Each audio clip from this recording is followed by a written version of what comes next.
지난 주간에 베트남 단기 선교를 잘 마쳤습니다. 하나님의 인도하심이 정말 놀랍고도 크십니다.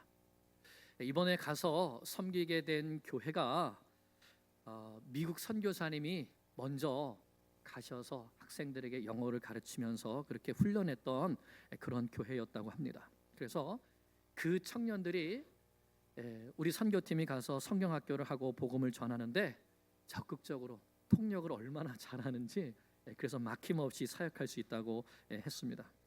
뿐만 아니라 베트남에서는 아이들에게 복음을 전해서 아이들이 예수님을 영접하면 부모님들이 공산당에 신고한다 그랬잖아요. 그런데 저희들 그 집회를 에즈마이아 수련회를 하기 전에 그 교회 사모님이 청년들하고 같이 등록한 아이들의 집을 일일이 찾아다니면서 우리가 이번에 무엇을 한다 하는 걸 설명하고 또 선물도 주고 해가지고 말도 안 했는데 부모님들이 우리 신고 안 할 테니까 마음껏 하라고. 그래서 이런 환경들이 열려 있는 겁니다. 또 박선진 목사님과 팀원들이 성령님 인도하심을 따라서 담대하게 복음을 전할 수 있도록 해주셔서 그 교회가 90년도에 이제 가정교회로 시작이 된 교회인데 지금까지 선교팀들이 와도 문화 사역만 와서 태권도를 하든지 뭘 하든 이런 것만 했지 성경을 가르쳐 준 거는 저희 선교팀이 처음이랍니다. 그만큼 복음을 전하기 어려운 닫힌 나라가 바로 베트남인데 하나님께서 이번에 저희에게 그런 문을 열어주신 거죠. 그래서 저희가 이 선교 준비할 때에 처음에 가기로 했던 교회가 아닌 다른 교회로 바뀌게 되고 계획도 바뀌고 또 모든 것을 미리 보고해야 되고 이런 과정들이 참 너무 힘들어서 이 교회는 가기 2주 전에 결정된 교회예요. 계속 바뀌고 장소가 바뀌고 이렇게 하다가 그런데 바로 그곳이 하나님께서 원하셨던 곳이었다. 사도 바울이 에베소 가서 복음 전하고 싶었는데 성령께서 막으셔서 두루두루 돌아서 마게도냐로 건너간 것처럼 하나님께서 원하시는 그런 길이었고요. 그리고 이제 집회가 끝나고 나서 거기에는 리더들하고 어른들하고 또 목사님하고 같이 함께 식사할 수 있는 기회가 있어서 저희 교회에서 하는 제자 훈련 과정 다 설명을 드렸더니 어른들이 우리도 와서 좀 가르쳐 달라고, 우리도 성경 말씀 공부가 절실히 필요하다고 이렇게 해서 꼭 다시 와서 말씀을 가르쳐 달라고 했답니다. 무엇보다 이분들이 이 목사님이 태국, 라오스, 인도네시아 이런 데를 다니면서 선교하시는 거예요. 이 닫힌 국가들은 우리가 해야 된다. 그리고 그 청년들은 무엇보다 예수님을 위해서 죽을 준비가 되어 있다고 말하는 청년들입니다. 이런 분들에게 생명의 말씀이 들려진다면 얼마나 큰 복음의 역사를 이루어 가겠습니까? 그래서 우리가 가야 합니다. 말씀을 들고 가야 합니다. 그러기 위해서는 먼저 우리가 말씀의 사람들로 준비가 되어야 됩니다. 먼저 훈련을 받고 제자가 되어야 하는 것이죠. 그래서 내년에 하나님께서 인도해 주시면 베트남에서도 제자 사역이 열리게 되기를 간절히 기도합니다. 예수님께서도 단기 선교를 온 힘을 다해서 다니셨습니다. 지난 주일에 살펴본 것과 같이 이렇게 이방 지역들을 주님께서 열심히 무려 250km나 되는 이런 길을 다니셨습니다. 두로, 시돈, 데가벌리, 거라사인의 땅 복음 전하시고 병든 자 고쳐주시고 귀신도 내쫓아 주셨습니다. 칠병이어로 많은 이방인들을 먹이셨습니다. 이방인뿐만 아니라 제자들에게도 하나님의 구원의 은혜는 유대인이나 이방인이나 차별이 없다는 것을 몸소 보여주셨습니다.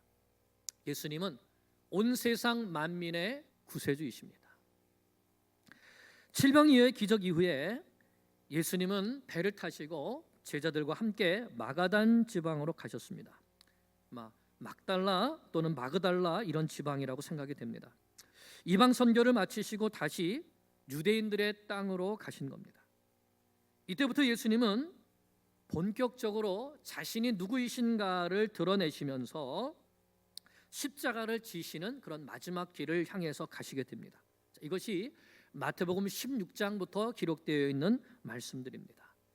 이제 예수님의 공생애가 막바지 사역에 이르게 되면서 유대 종교 지도자들도 예수님을 감시하고 또 박해하는 일들이 더 심해지게 되는 것이죠. 1절을 보겠습니다. 바리새인과 사두개인들이 와서 예수를 시험하여 하늘로부터 오는 표적 보이기를 청하니. 바리새인과 사두개인들이 왜 예수님께 왔습니까? 말씀을 가르쳐 달라고 온 것이 아니라 시험하러 왔다고 했습니다. 여기 나오는 바리새인과 사두개인들은 예루살렘 종교 본부에서 파송한 사람들입니다. 예수님을 따라다니면서 감시하고 무언가 잘못하는 일이 있으면 즉시 보고하고 또 예수님이 시험에 걸리도록 올무에 걸리도록 시험하라는 그런 역할을 가지고 파송한 사람들이죠. 여기에서 시험하다는 말이 의미하는 것이 있습니다. 시험하다는 말은 악의를 가지고 상대방을 함정에 빠뜨리려고 하는 것을 말합니다. 이 시험하다는 단어가 어디에 사용됐나 하면 마태복음 4장 1절에 사용되었습니다. 마귀가 예수님께서 40일 금식하실 때에 시험하러 나온 그것을 말씀하는 것이죠. 그러니까 여기 사탄이나 또 여기 나오는 바리새인이나 사두개인들이 한패라는 것을 말씀하는 겁니다. 마귀는 예수님께 이 돌들을 떡덩이가 되게 하라고 시험했습니다. 그런데 이 바리새인들과 사두개인들은 예수님께서 칠병이어로 먹이신 다음에 또 다른 표적을 하늘로부터 하나님께로부터 내려오는 표적을 보여달라고 하는 것이죠. 이 바리새인들과 사두개인들은 평소에는 이렇게 친하지 않았습니다. 왜냐하면 서로 생각이 많이 달랐기 때문입니다. 바리새인들은 영적인 세계를 믿었고 육체의 부활도 믿었습니다. 그렇기 때문에 이 세상에서의 경건한 삶을 살기 위해서 율법을 조목조목 지키려고 씨름하는 사람들이었습니다. 반면에 사두개인들은 영적인 세계를 믿지 않았고 부활도 믿지 않았습니다. 그러니까 현세만 중요한 것이죠. 이 세상이 주요 관심사입니다. 어떻게 하면 이 세상에서 잘 살까, 또 잘 사는 것이 하나님께 복을 받은 증거라고 생각했습니다. 부자가 되려고 애쓰고 권력과 결탁하기를 즐겨했습니다. 그래서 평소에는 서로 비난했는데 오늘은 서로 친구가 되었습니다. 그들이 이렇게 친구가 된 이유가 무엇인가? 예수님 때문이죠. 예수님께서 자신들의 잘못을 지적하고 책망하시면서 회개하기를 촉구하셨기 때문에 이 예수님을 공공의 적으로 삼아서 시험하여서 넘어뜨리려고 손을 잡은 것입니다.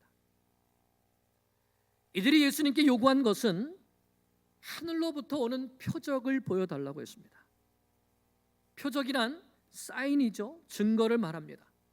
당신이 하나님께서 보내신 메시아라는 증거를 보여달라는 것입니다.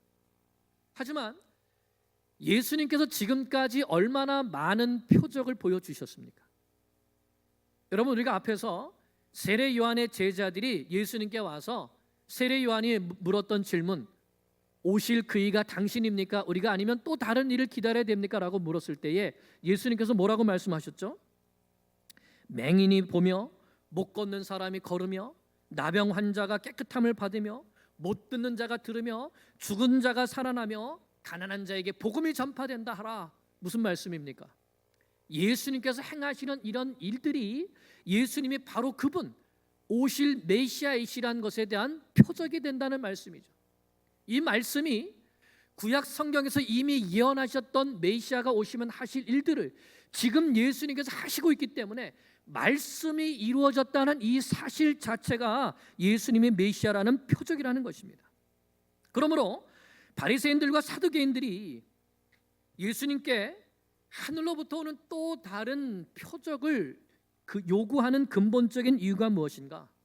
그것은 당신을 메시아로 인정할 수 없다는 것입니다. 그것은 오늘날도 마찬가지입니다. 하나님을 믿지 않으려고 하는 사람들은 무슨 표적을 보여줘도 믿지 않습니다. 예수님의 십자가와 부활이 역사적으로 일어난 엄연한 사실이고 진리임에도 불구하고 믿지 않는 것이죠. 어떤 사람들은 바리새인들처럼 나는 의로운 사람이기 때문에 나에게는 예수가 필요 없다고 말합니다. 나는 나 스스로를 구원할 수 있다고 하죠. 또 어떤 사람들은 사두개인들처럼 내세는 없기 때문에 천국이 어디 있고 지옥이 어디 있냐, 그러니 내 마음대로 살아도 된다고 합니다. 이 세상뿐이니까 이 세상에서 잘 먹고 잘 사는 것을 가장 중요하게 여기는 것이죠. 그러므로 율법주의자들에게도 예수님은 필요 없는 것이고 현실주의자들에게도 예수님은 필요 없습니다. 왜요? 나는 죄인이 아니기 때문입니다. 예수님은 이런 사람들을 향해서 경고하셨습니다. 2절에서 4절 말씀입니다. 예수께서 대답하여 이르시되 너희가 저녁에 하늘이 붉으면 날이 좋겠다 하고 아침에 하늘이 붉고 흐리면 오늘은 아직 굳겠다 하나니 너희가 날씨는 분별한 줄 알면서 시대의 표적은 분별할 수 없느냐?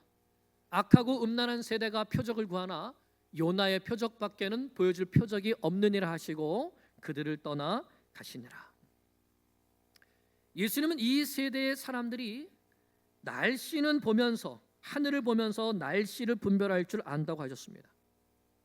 그 당시 사람들은 저녁에 하늘이 붉으면 내일은 날씨가 좋은 날씨야, 아침에 하늘이 붉고 흐리면 오늘은 좀 폭풍우가 올 것 같아, 이렇게 날씨를 보면서, 하늘을 보면서 날씨를 예상했다고 합니다. 하지만 시대의 표적은 분별하지 못했다는 것입니다. 시대의 표적이 무엇일까요? 지금 이 시대에 일어나는 일들을 보면서 이 시대가 어떤 시대인지 분별하는 것입니다. 예수님께서 이 땅에 오심을 통해서 메시아의 시대가 시작되었습니다. 예수님께서 탄생하실 때 나타난 큰 별과 동방 박사들이 예수님을 찾아와서 경배한 것, 이것들이 메시아의 탄생을 알리는 것이죠. 뿐만 아니라 메시아의 선구자인 세례 요한이 나타나서 세상 죄를 지고 가는 하나님의 어린 양이 오셨음을 증거했습니다. 그러므로 회개하라, 천국이 가까이 왔느니라 하는 이것이 세례 요한의 메시지였던 것이죠. 그 후에 예수님은 유대와 갈릴리 지역을 두루 다니시면서 메시아의 빛을 비춰주셨습니다. 표적을 보여주셨습니다. 심지어는 이방 땅까지 두루 다니시면서 흑암에 앉아 울고 있는 백성들에게도 생명의 빛을 비춰주셨습니다. 그럼에도 불구하고 예수님이 메시아이신 것을 깨닫지 못하고 믿지 못하면서 오히려 예수님을 죽이려는 사람들이 바리새인들이고 사두개인들이었던 것입니다. 이들을 향해 예수님은 악하고 음란한 세대라고 말씀하셨습니다. 구약 시대에는 하나님을 떠나서 우상을 섬기고 이방 결혼을 했던 사람들이 악하고 음란한 세대라고 표현했습니다. 예수님이 메시아이심을 부인하고 회개하기를 거부하는 이 세대가 바로 악하고 음란한 세대라는 것이죠. 예수님은 이런 세대를 위해서 표적을 보여주시겠다고 합니다. 무슨 표적입니까? 요나의 표적을 보여주시겠다고 합니다. 그러면 여러분, 요나의 표적이 무엇일까요? 사실 이전에도 이들은 예수님께 표적을 보여달라고 한 적이 있습니다. 마태복음 12장에 보면 12장 39절 40절 한번 보겠습니다. 예수께서 대답하여 이르시되 악하고 음란한 세대가 표적을 구하나 선지자 요나의 표적밖에는 보일 표적이 없느니라. 이미 예수님께 표적을 보여달라고 했을 때에 내가 요나의 표적밖에는 보여줄 것이 없다고 이미 앞에서도 한 차례 말씀하셨습니다. 그런데 여기서 또 표적을 보여달라고 하니까 요나의 표적밖에 없다고 다시 한번 확증해 주시는 것이죠. 그러면 이 요나의 표적이 무엇이죠? 요나의 표적 40절입니다.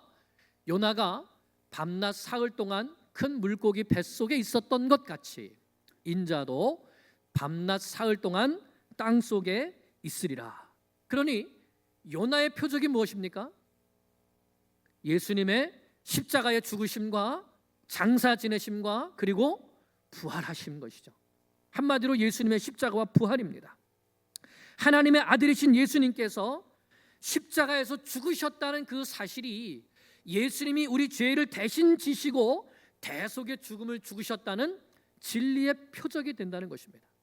왜냐하면 예수님은 하나님의 아들이시기에 죄가 없으시되 하나도 없으신 분이시기 때문입니다. 죄 없으신 예수님이 왜 죽으셨는가? 바로 우리를 죄에서 구원하시기 위하여서 죽으신 것이죠. 구약 시대에는 어린 양이 죄인을 대신해서 피 흘림을 통하여서 죄 사함을 받았습니다. 그러나 신약 시대, 곧 예수님께서 오신 이 시대부터는 더 이상 양이나 염소의 피를 가지고 죄 사함을 얻으려는 제사를 드리지 않습니다. 왜 그렇습니까? 그렇습니다. 점도 없고 흠도 없으신 어린 양이신 예수 그리스도께서 직접 자신의 몸으로 십자가 위에서 보배로운 피를 흘려 주셨기 때문입니다. 그 예수님이 흘리신 피가 우리의 모든 죄를 단번에 영원히 사하는 능력이 있기 때문인 것이죠. 그러므로 예수님의 십자가와 부활은 예수님을 메시아요 그리스도로 믿는 자들에게는 영원한 생명을 주시는 능력의 표적이 됩니다. 반면에 믿지 않는 자들에게는 심판과 영원한 형벌의 근거가 되는 것이죠.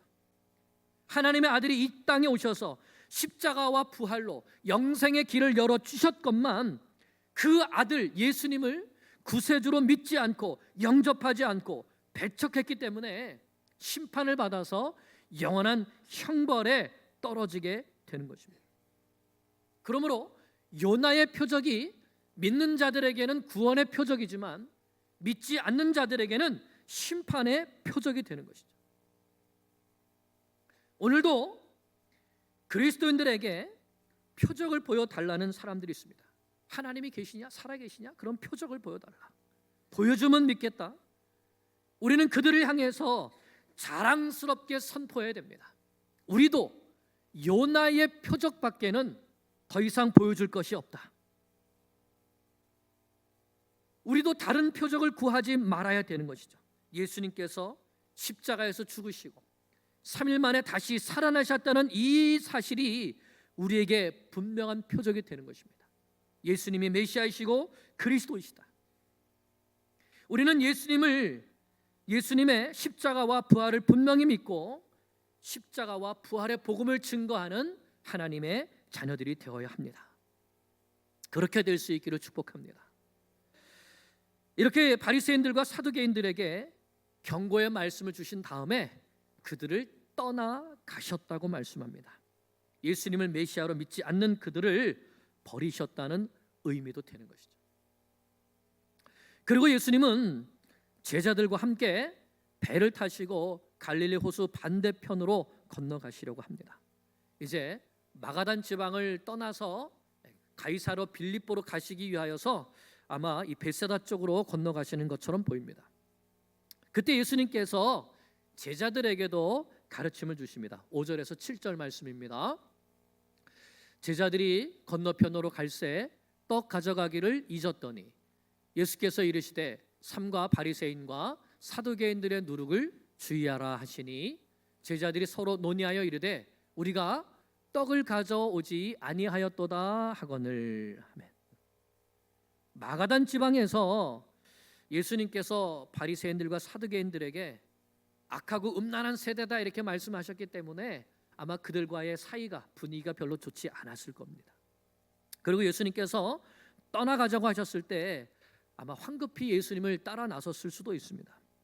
어쨌든 예수님께서 바리새인과 사두개인들의 누룩에 대해서 말씀하시니까 제자들이 떡을 가져오지 않은 것을 알고 당황했습니다.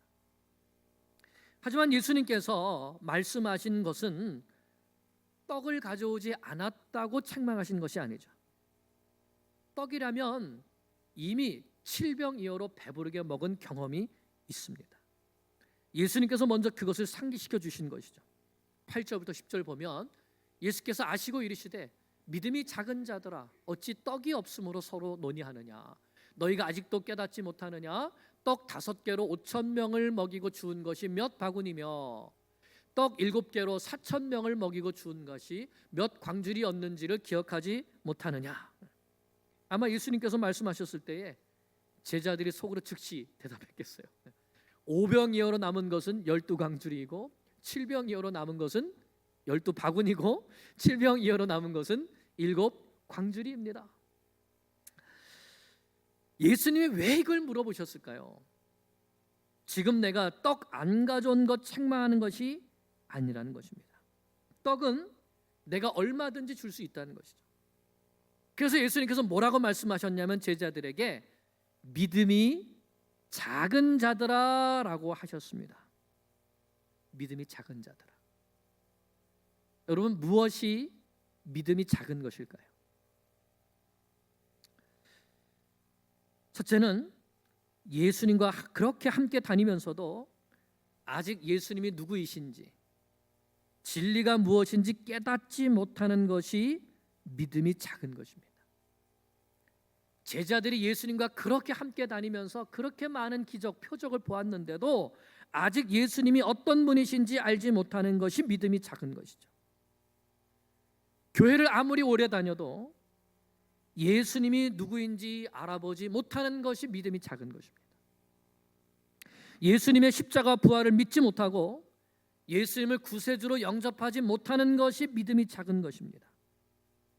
예수님께서 주신 모든 말씀들이 진리의 말씀이라는 것을 깨닫지 못하는 것이 믿음이 작은 것입니다.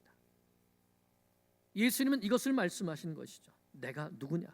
내가 지금 떡이 없다고 이 말을 했겠느냐 하시는 겁니다. 내가 누군지 깨달으라 하는 것이죠. 둘째로 예수님께서 행하신 일을 기억하지 못하고 속히 잊어버리는 것이 믿음이 작은 것입니다. 제자들은 방금 전에 칠병이어의 기적을 경험했습니다. 그런데 바리새인들과 사두개인들이 예수님을 시험하고 박해하는 이런 현실에 부딪히게 되니까 잊었던 것이죠. 예수님께서 누구이시고 어떤 일을 하셨는지 잊어버렸습니다. 그것이 믿음이 작은 것입니다. 여러분, 예수님께서 내 인생에 어떤 일을 행하셨는지 기억하고 계십니까? 예수님께서 나를 어떻게 구원하셨는지 기억하고 계십니까? 우리는 나를 위한 예수님의 십자가와 부활의 사건을 잊어서는 안 되는 것이죠. 매일매일 기억하고 매일매일 고백해야 합니다. 예수님의 십자가 부활은 나를 위한 표적입니다. 예수님이 나의 구세주이시고 나의 왕이 되십니다. 매일매일 고백해야 하는 것입니다. 그래서 예수님은 제자들에게 말씀해 주십니다. 11절입니다. 어찌 내 말한 것이 떡의 관함이 아닌 줄을 깨닫지 못하느냐? 오직 바리새인과 사두개인들의 누룩을 주의하라 하시니. 이제서야 제자들이 이 말씀을 듣고 귀가 열립니다. 그제서야 제자들이 떡의 누룩이 아니요 바리새인과 사두개인들의 교훈을 삼가라고 말씀하신 줄을 깨달으니라. 여러분, 누룩이 무엇이죠? 누룩은 밀가루 반죽 속에 들어가서 그 반죽 전체를 부풀게 하는, 변화시키는 그런 효소입니다. 그 누룩이 들어가게 되면 원래 상태에서 다른 상태로 변화됩니다. 뿐만 아니라 적은 양으로도 아주 광범위한 넓고 깊은 영향을 끼치게 되는 것이죠. 바로 이 점을 예수님께서 말씀하신 겁니다. 누룩과 같은 바리새인과 사두개인들의 가르침이, 또 그들의 삶이 나의 제자들인 너희들에게도 영향을 끼치지 않도록 삼가라, 주의하라 하는 말씀인 것입니다. 왜냐하면 그들의 가르침과 그들의 삶의 방식이 이미 하나님의 백성들 속에도 깊이 스며들었기 때문입니다. 여러분, 바리새인의 누룩은 무엇이죠? 바리새인들, 그들은 율법에 대한 지식도 탁월하고 또 율법을 가르치는 모습도 탁월합니다. 하지만 예수님께서 뭐라고 하셨죠? 자기들은 그렇게 알고 가르치면서 손 하나도 까딱하지 않는다. 지키지 않는다는 것이죠. 외식하는 것입니다. 전통과 의식에 치중하여서 겉으로 보면 거룩한 사람들처럼 보이지만 그 속은 회칠한 무덤처럼, 무덤 속에 있는 시체가 완전히 썩어버린 것처럼 그 속은 부패하고 썩어있는 것을 예수님께서 책망하셨습니다. 하나님을 사랑하는 마음도 없고 이웃을 사랑하는 마음도 없습니다. 예배의 형식과 모습은 있는데 그 예배 가운데 하나님을 진정으로 사랑하고 그 하나님을 온 마음과 힘을 다해서 높여드리며 찬양하고 기도하고 말씀을 듣는 그런 모습이 없다는 겁니다. 예배의 자리에는 곱게 차려입고 나와 있는데 또 11조도 드리고 여러 가지 헌물도 드리지만 하나님께서 살아계시고 지금 이 자리에 함께 계시며 나의 찬양과 나의 기도를 듣고 계시고 나에게 말씀해 주신다는 이 사실을 철저하게 믿지 않고 이 자리에 나와 앉아 있는 것이 바리새인의 누룩입니다. 그러면서 다른 사람은 판단하고 정죄하고 교회가 왜 이러냐고 불평하고 원망하고 다른 사람을 책망하는 사람이 바리새인이죠. 율법주의, 전통주의, 형식주의, 자기의 겉모습을 의롭게 보이려고 하는 모든 행위, 이런 바리새인들의 누룩이 얼마나 빨리 번지는지, 얼마나 거기에 빨리 우리가 현혹되는지. 또 사두개인들의 누룩도 있습니다. 사두개인들의 누룩은 한마디로 현실주의입니다. 사두개인들은 부활도 믿지 않았고 내세도 믿지 않았고 영생도 믿지 않았습니다. 이 세상에서 물질적인 복을 받는 것이 하나님의 축복이라고 생각했습니다. 그래서 성전에서 장사를 하는 것이죠. 감히 성전에서 재물을 팔고 환전을 하면서 막대한 돈을 벌여들였던 그 제사장 그룹이 바로 사두개인들입니다. 그러니 사두개인의 누룩은 무엇입니까? 예수님을 믿는다고 하면서 하나님의 나라나 영생이나 또 하나님 나라에서 받게 될 상급이나 이런 것들은 전혀 생각하지 않고 어떻게 하면 내가 이 세상에서 하나님의 물질적인 축복을 받을까?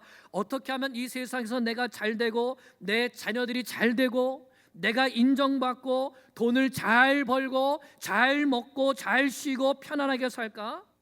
그것을 위해서 기도하는 겁니다. 하나님, 내 인생 잘 되게 해주세요. 우리 자녀들 잘 되게 해주세요. 모든 일 다 잘 되게 해주세요. 그런데 진정으로 주님을 깊이 사랑하는 마음이 없고 주님이 나를 얼마나 사랑하셨는지도 모르고 그래서 주님을 위해서 헌신할 줄도 모릅니다. 다른 사람들에게 십자가와 부활의 복음을 전하지도 않습니다. 왜요? 내가 잘 되는 것만 중요하니까. 그것이 사두개인의 누룩입니다. 여러분, 이와 같은 누룩이 우리 안에 없다고 말할 수 있겠습니까? 바리새인의 누룩, 형식적인 예배, 형식적인 신앙생활, 형식적인 종교생활, 말씀을 듣기도 하고 또는 가르치기도 하지만 정작 자기 자신은 그 말씀대로 살지 않고 오히려 그 말씀으로 다른 사람을 판단하고 정죄하는 바리새인의 누룩. 예수 믿는다고 하지만 이 세상에서 잘 되기 위해서는 자기와 자기 자녀들을 위해서는 모든 노력을 다 하면서도 하나님 나라와 그 복음, 예수 그리스도와 교회, 전도와 선교를 위해서는 조금도 희생하지 않는 사두개인의 누룩. 한마디로 이 둘은 다 인본주의 신앙입니다. 우리는 정말 이 누룩들, 세속적이고 인본주의적인 신앙을 조심해야 하는 것입니다. 여러분, 나는 예수님의 제자입니까? 나는 예수님께서 보여주신 요나의 표적, 예수님의 십자가 부활을 분명히 믿고 예수님을 나의 구주로 고백하고 있습니까? 나에게 바리새인의 누룩, 사두개인의 누룩은 없습니까? 오늘 이 말씀이 우리에게 경고가 되어서 예수님의 십자가 부활을 분명히 붙들고 예수님을 나의 구주로 고백하며 형식적인 신앙생활, 이 세상을 사랑하는 마음 다 버리고 주와 복음을 위해 살아가기로 결단하는 우리 모두가 될 수 있기를 간절히 축원합니다. 기도드리겠습니다.